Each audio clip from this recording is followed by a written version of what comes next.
Hare Krishna to everyone, सभी viewers को हमारा प्रणाम। आज ये हमारा पहला वीडियो है जो कि हम एस्ट्रोलॉजी के ऊपर में बना रहे हैं। आगे भी हमारा वीडियो आते रहेगा। हम आज जानेंगे एस्ट्रोलॉजी क्या है, हमें क्या इम्पैक्ट पड़ता है एस्ट्रोलॉजी का तो हमारे जीवन में, और एस्ट्रोलॉजी का अध्ययन करके ही हम हमारे जीवन को आगे ले जा सकते हैं, और क्यों लेना है, कैसे इसका यूटिलाइजेशन करना है, क्या ज़रूरत है इस चीज़ का, इसके बारे में आज थोड़ा सा हम लोग चर्चा करेंगे। अगर आपको हमारा वीडियो अच्छा लगे तो ज़रूर आप लाइक बटन को प्रेस करके लाइक कीजिएगा। नीचे सब्सक्राइब बटन रहता है, आप सब्सक्राइब भी कर लीजिएगा ताकि आगे हम जो भी वीडियो पोस्ट करते रहेंगे आप उस वीडियो को डायरेक्टली देख सके। साथ में नीचे देखिएगा एक बेल दिया हुआ है जो कि बेल आइकन है, उस बेल आइकन को क्लिक कर दीजिएगा। नया वीडियो आते ही आपको नोटिफिकेशन मिल जाएगा। अब हम बात करते हैं थोड़ा एस्ट्रोलॉजी के बारे में। एस्ट्रोलॉजी एक प्योरली साइंटिफिक कैलकुलेशन है। इससे हम जान सकते हैं कि हमारा जीवन किस हिसाब से बैलेंस्ड है। हर व्यक्ति को कुंडली बनाना चाहिए और उसके अध्ययन करके ही हम हमारे फ्यूचर को प्रॉपरली बैलेंस करके चल सकते हैं। ये एक प्योर साइंटिफिक सिस्टम है, प्योर साइंटिफिक सिस्टम। बार बार मैं इस बात को बोल रहा हूँ, ये प्योरली साइंटिफिक सिस्टम है। आप सबको ये मालूम होगा, ये सिस्टम कम से कम भी 5000 साल पुराना है। हमारे ऋषि और मुनि जो पहले होते थे वो सारे चीज़ों का जो कैलकुलेशन करते थे इसी साइंटिफिक वे से करते थे। कुंडली हमारा जीवन का एक बहुत ही महत्वपूर्ण विद्या है जिसका अध्ययन करके हम हमारे पास्ट, प्रेजेंट और फ्यूचर को प्रॉपरली ऑर्गेनाइज कर सकते हैं। हमारे जीवन का जो लाइफस्टाइल है उसमें एक टाइम के हिसाब से ग्रहों का दशा चलती है, जैसे कि महादशा, अंतरदशा, प्रत्यंतर दशा, सूक्ष्म दशा। हर दशा का एक पर्टिकुलर टाइम लिमिट होता है। थोड़ा दशा का बारे में आपको बता देते हैं। सपोज हर आदमी का जन्म से लेकर मृत्यु तक एक दशा का साइकिल चलता है। उसमें जो लंबा समय के लिए दशा चलती है उसको कहा जाता है महादशा। हर ग्रह का एक ग्रह का दशा खत्म होने के बाद में दूसरा का महादशा खत्म होने के बाद में तीसरा का खत्म होने के बाद में चौथा, ऐसे सीरियली चलते रहते हैं। सपोज लाइक किसी व्यक्ति का अभी राहु का दशा चल रहा है, महादशा चल रहा है, तो राहु का महादशा चलने से क्या होता है, राहु का महादशा लंबा समय के लिए चलता है। सपोज लाइक 18 साल।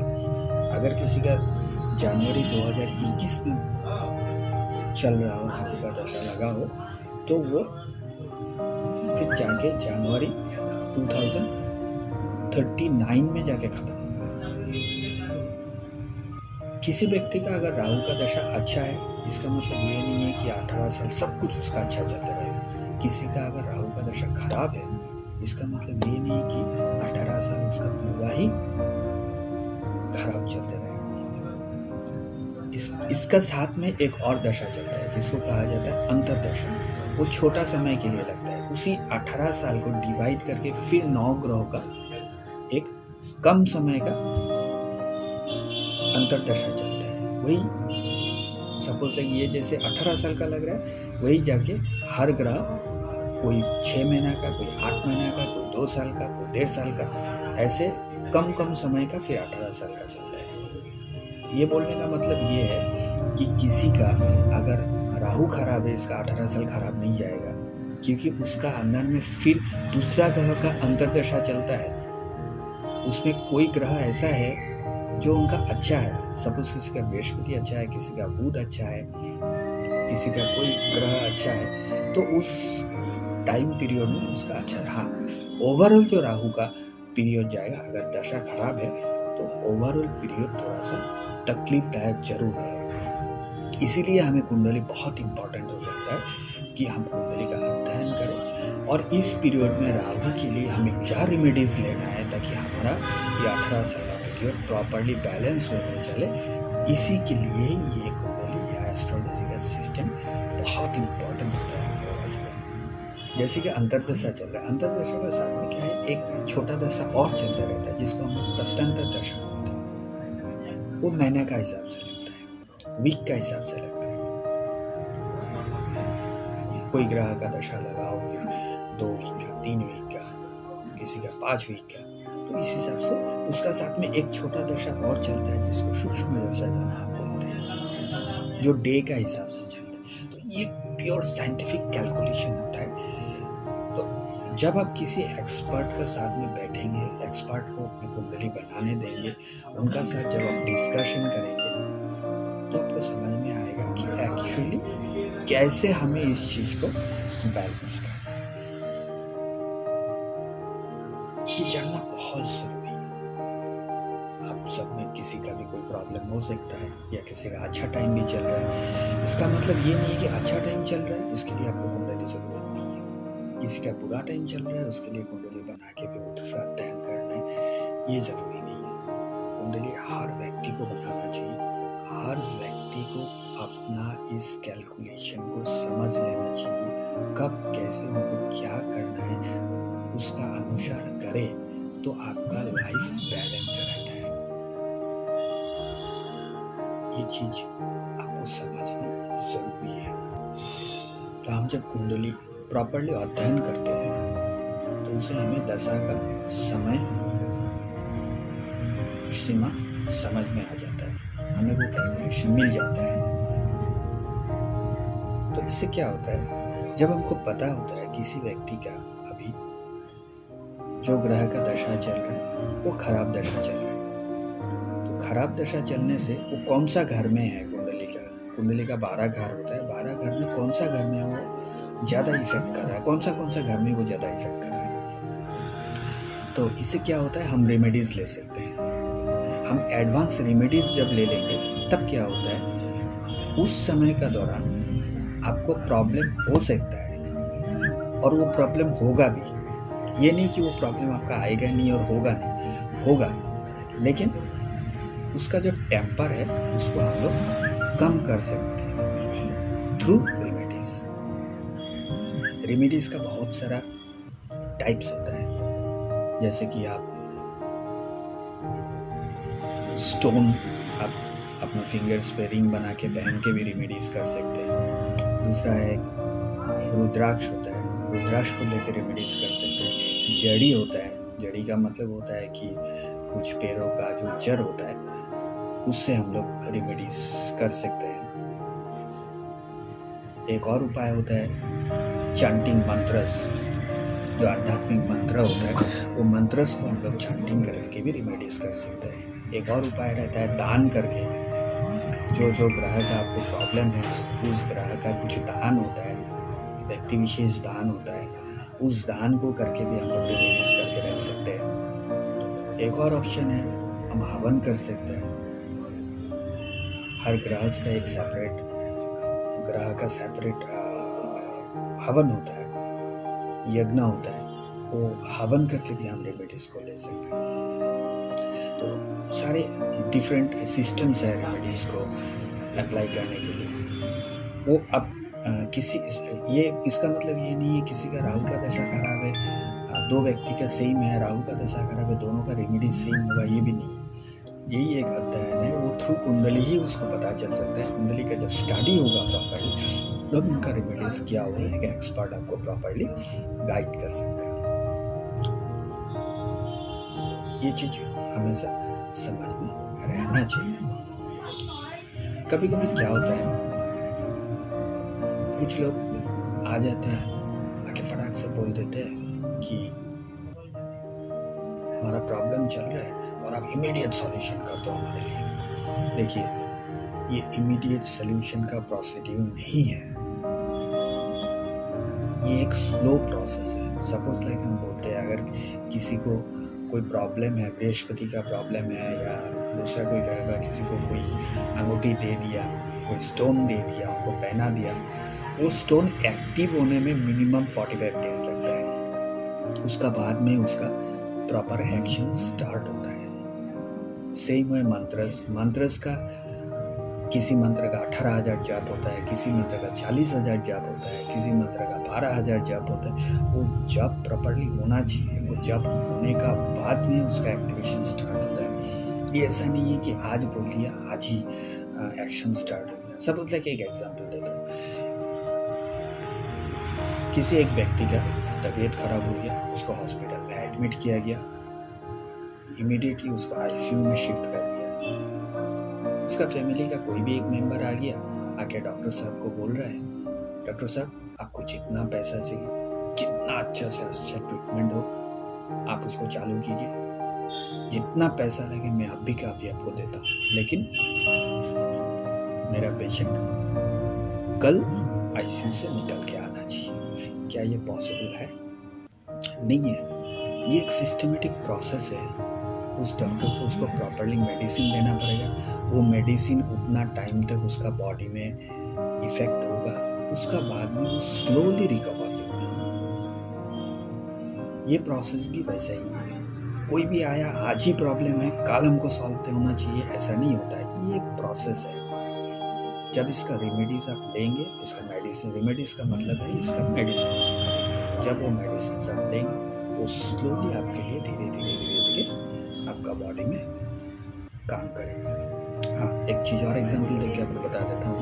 सपोज लाइक रेमेडीज लेने से क्या होता है, सपोज मैं बाइक चला के जा रहा हूँ, रोड से ड्राइव कर रहा हूँ बाइक, समहाउ क्या हुआ, मेरा एक्सीडेंट हो गया रास्ते में। तो एक्सीडेंट होने से क्या होता है, दो ऑप्शंस हो सकते हैं या तीन ऑप्शंस हो सकते हैं। दो ऑप्शंस या तीन ऑप्शंस क्या होते हैं, एक हुआ कि एक्सीडेंट हुआ, मैं गिर गया, मेरा बॉडी में कहीं थोड़ा स्क्रैचेस वगैरह आया, वो तो आएगा, एक्सीडेंट हुआ तो थोड़ा बहुत स्क्रैचेस आएंगे। एक और हो सकता है कि मेरा ब्रेन हेमरेज हो गया, मेरा हाथ टूट गया, मेरा पेट टूट गया। तीसरा ये हो सकता है कि मेरा एक्सीडेंट होने के बाद मेरा मृत्यु हो गया। अगर हम रेमेडीज लेके रखते हैं, इसमें क्या होगा, जिस व्यक्ति का मृत्यु होने वाला था, हो सकता है कि उसका हाथ पैर टूट गया, किसी का हाथ पैर टूटने वाला का सिस्टम था, तो उसको क्या होगा, वो गिरेगा जरूर, लेकिन उसका बॉडी में थोड़ा स्क्रैचेस तो आएगा। तो हम जो होने वाला है थ्रू कुंडली अध्ययन का करने का बाद में, अगर आप प्रॉपरली रेमेडीज लेते हैं तो उसका टेम्पर को हम कम कर सकते हैं। ये नेचुरल वे है, ऐसा नहीं है कि ये पॉसिबल नहीं है, ये पॉसिबल है। ये बहुत ही साइंटिफिक सिस्टम है।